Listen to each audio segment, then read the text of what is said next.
selama debat seperti tidak puas begitu ya dengan kinerja Pak Prabowo sebagai Menhan selama 5 tahun, dan juga banyak bertentangan dengan statement-statement Pak Prabowo juga banyak kalau kita melihat seperti menyindir. Ini alasannya seperti apa Pak? Ini bukan persoalan pribadi, ini adalah soal keselamatan dan keamanan bangsa. Karena itulah kita sampaikan fakta-fakta mengapa kita harus melakukan perubahan. Dan ketika di situ kita tunjukkan apa saja yang selama ini menjadi masalah. Justru karena itulah kita akan melakukan koreksi. Kita ingin menghadirkan kepemimpinan yang menjunjung tinggi etika, kepemimpinan yang mengutip kata-kata Panglima Jenderal Sudirman, hendaknya perjuangan kita harus didasarkan pada kesucian. Karena itu jangan lakukan kompromi dalam urusan etika. Karena ketika memimpin sebuah mekanisme pertahanan, angkatan perang, maka etika itu menjadi nomor satu. Itulah sebabnya mengapa kami betul-betul memastikan ini harus dijunjung tinggi. Dan kami menyampaikan bahwa ada persoalan selama ini. Kami sampaikan sebagai bagian dari keinginan untuk Republik ini aman. Keinginan dari Republik ini bisa mempertahankan keselamatan setiap keluarga. Jadi ini adalah usaha kita untuk memastikan bahwa keamanan itu nyata. Jadi ketika tadi saya sampaikan ini adalah urusan negara, ini adalah urusan policy.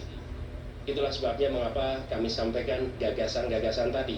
Dan dengan begitu kami percaya rakyat Indonesia nanti bisa menyandingkan, bisa mengambil preferensi, bisa mengambil keputusan mana yang lebih tepat, siapa yang lebih tepat untuk dititipkan keselamatan, keamanan bagi bangsa kita.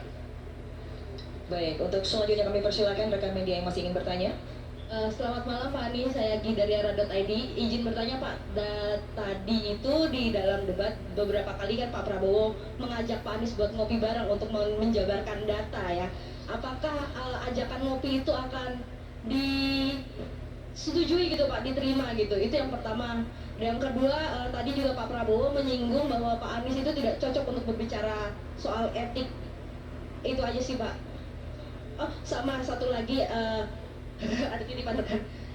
Yang tadi di terakhir, apakah Pak Anies sempat bersalaman dengan Pak Prabowo waktu selesai closingan? Ya, terima kasih, itu aja Pak. Ya, gini. Pertama, Presiden akan menjadi panglima diplomasi dunia. Dan itu artinya berada di forum-forum global, menyampaikan pesan Indonesia untuk dunia. Selalu dalam kesempatan-kesempatan seperti itu ada protokolnya. Dan tidak mungkin diberikan kesempatan berbicara berjam-jam untuk menjelaskan. Ada batasannya. Justru kepemimpinan diharuskan bisa menguasai komunikasi supaya gagasan bisa disampaikan dalam waktu yang diberikan. Dan ini bukan urusan antara satu pribadi dengan pribadi lain yang harus dijelaskan. Ini adalah forum untuk seluruh rakyat paham. Bukan ngopi di ruang yang tertutup.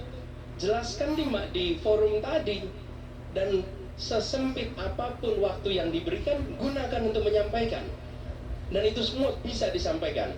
Saya bicara di berbagai forum global, ya waktunya 1 menit, 2 menit. Tapi saya pernah menyampaikan di depan Sekjen PBB dalam waktu 2 menit. Dan gagasannya kemudian diterima oleh Sekjen PBB. Artinya apa? Ya memang kita harus menggunakan itu. Ini bukan antar pribadi. Jadi saya ingin garis bawahi, ini bukan ngopi bareng ditunjukin data. Keterbukaan di dalam menyampaikan pendapat itu penting. Dan transparansi itu diwujudkan, bukan dalam bentuk kata-kata. Itu pesan pertama. Jadi ini bukan antar pribadi, tapi justru untuk rakyat Indonesia. Yang kedua,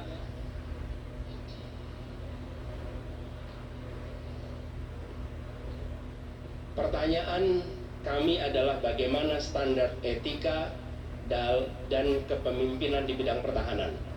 Seperti saya katakan tadi, semakin kompleks organisasi, semakin harus menjunjung tinggi nilai. Sampaikan jawabannya. Jangan mempertanyakan tentang siapa penanyanya, siapa saja bisa tanya.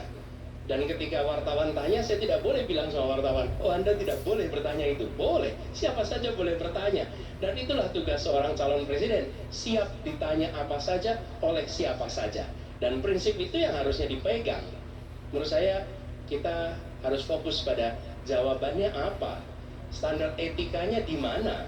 Apakah kita merujuk kepada Panglima Besar Jenderal Sudirman yang menjunjung tinggi nilai, menjunjung tinggi etika, sehingga dihormati sampai dengan hari ini. Lalu yang terakhir, sesudah selesai saya mencari, tapi sudah tidak ada, jadi tidak tahu kemana harus salaman. Baik, kita masih ada waktu 4 menit, kami persilakan untuk bertanya. Tolong dibantu untuk mic-nya. Selamat malam Pak Anies, saya Rino Reksa dari SCTV. Izin bertanya Pak, yang pertama tadi soal lahan, ketika Anda mengkoreksi dinilai Pak Prabowo sebagai jawaban yang salah juga, ini tanggapannya seperti apa?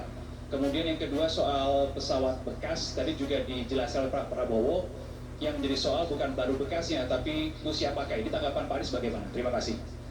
Itu adalah materi yang tadi disampaikan di perdebatan. Silakan nanti para pengamat memberikan komentar atas apa yang kami sampaikan di dalam diskusi saat debat tadi. Jadi itu sudah dikatakan, silakan nanti dilakukan penilaian. Tapi yang saya ingin sampaikan dalam kesempatan ini juga, bahwa Indonesia harus kembali hadir di kancah dunia. Indonesia tidak boleh lagi sekedar jadi penonton. Dan kepemimpinan ke depan adalah kepemimpinan yang membuat nilai Indonesia, karya Indonesia, gagasan Indonesia mewarnai dunia. Supaya kita bisa membangun Indonesia lebih baik. Dengan kerjasama internasional, kita ingin kita jadi tuan rumah di negeri sendiri. Jangan sampai buruh-buruh asing justru mendominasi lalu kita kalah. Tuan rumah di negeri sendiri. Di sisi lain, kita hadir di kancah internasional menjadi tamu yang mempesona. Jadi tuan rumah di negeri sendiri, tamu yang mempesona dan dihormati di kancah internasional. Pesan ini harus disampaikan. Dan ini juga yang menjadi gagasan kita di era global. Indonesia, negara nomor 4 terbesar di dunia, bukan semata-mata sebagai penonton. Nanti silahkan para pengamat membaca ulang apa yang tadi dibahas, membaca ulang apa yang tadi disampaikan sebagai counter.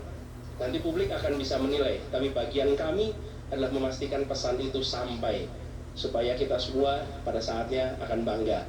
Kita bangga sebagai warga Indonesia, karena warga Indonesia dihormati di tingkat dunia. Itu. Masih diberikan kesempatan satu pertanyaan terakhir. Kami persilakan jika masih ada. Sudah tidak ada. Baik, terima kasih kami ucapkan kepada terima kasih teman-teman semua sudah mereportase kita semua. Semoga ini menjadi forum yang mencerahkan semuanya. Terima kasih semuanya. Assalamualaikum. Waalaikumsalam warahmatullahi wabarakatuh.